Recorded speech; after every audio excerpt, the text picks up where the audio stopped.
అందరికి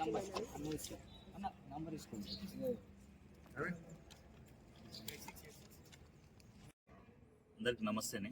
నా పేరు సిద్ధాగౌడ్. మా షాబ్దీపూర్ ఇక్కడే దగ్గరే ఉంటుంది. 5 కిలోమీటర్లు ఉంటుంది. కలెక్టర్కు కొత్తవేట దూరంలో ఉంటుంది. నాకు జనవరి 4th నాడు 2024 జనవరి 4th నాడు యాక్సిడెంట్ జరిగింది గాంధీ ఎక్స్ప్రెస్ దగ్గర.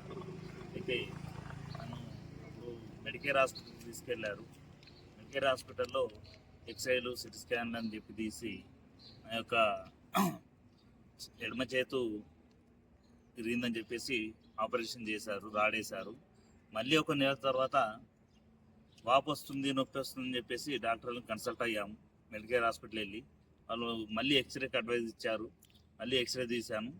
ఎక్స్రే తీస్తే ఆ రాడ్ నుండి స్క్రూ ఊడిపోయింది, నువ్వు ఎక్కడో పడ్డావన్నారు. సార్ పడితే ఎక్కడో దగ్గర గాయం ఉండాలి కదా, ఒక్క దగ్గరనే ఎలా ఉంటుంది అని నేను గట్టిగా కొంచెం రైజ్ చేయడం జరిగింది.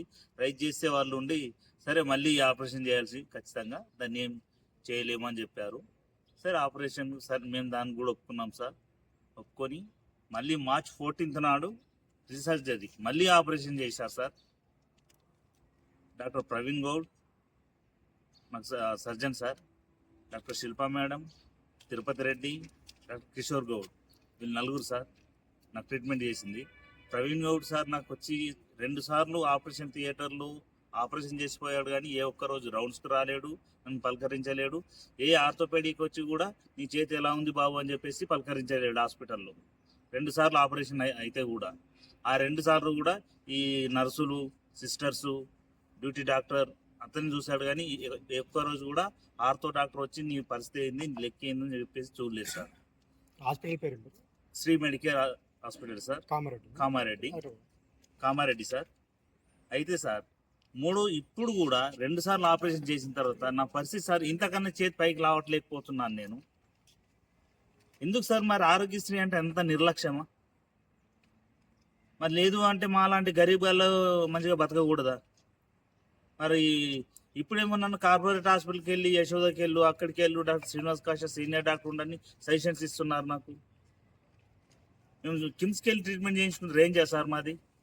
ఏదో వ్యవసాయం చేసుకుని బతుకులు సార్ మా వెళ్ళని బతుకులు. ఈరోజు 3 లక్షలు పెట్టుకొని మా ఆపరేషన్ అవుతారు సార్. నాకు ఖర్చు ఎవరు భరిస్తారు సార్? మాతో 3 లక్షలు అవుతాయి సార్. కూలినాలు చేసుకుని వ్యవసాయం చేసుకొని బతుకుతాం సార్. మేము ఎందుకు వచ్చారు సార్? మేము ఇక్కడికి కలెక్టర్ గారికి కంప్లైంట్ చేసి మాకు న్యాయం కావాలని చెప్పేసి ఇక్కడికి రావడం జరిగింది సార్. ఇక్కడ న్యాయం జరగకపోతే మేము ఆల్ ఇండియా మెడికల్ అసోసియేషన్ కూడా వెళ్ళి అక్కడ కూడా మేము మా బాధ చెప్పుకొని మేము అక్కడ కూడా డిమాండ్ లెటర్గా ఇస్తాం సార్. ఈరోజు నేను మెడికేర్ హాస్పిటల్ పైన కలెక్టర్ గారిని కలిసి వారిపైన కంప్లైంట్ ఇవ్వడం జరిగింది. కలెక్టర్ గారు హామీ ఇచ్చారు న్యాయం చేస్తానని, తగు చర్య తీసుకొని నాకైతే న్యాయం చేస్తామని హామీ ఇచ్చారు. డిమాండ్ ఏం లేదు సార్, మళ్ళీ మా చేతికు రికవరీ చేయాలి అంతే. మా హెల్త్ ఎలా ఉండేనో అలా కావాలి మాకు, అంతే మాకు కావాల్సింది. మేము వాళ్ళ కోర్టులు అడుగుతలేం, బిల్డింగ్ అడుగుతలేం. మాకు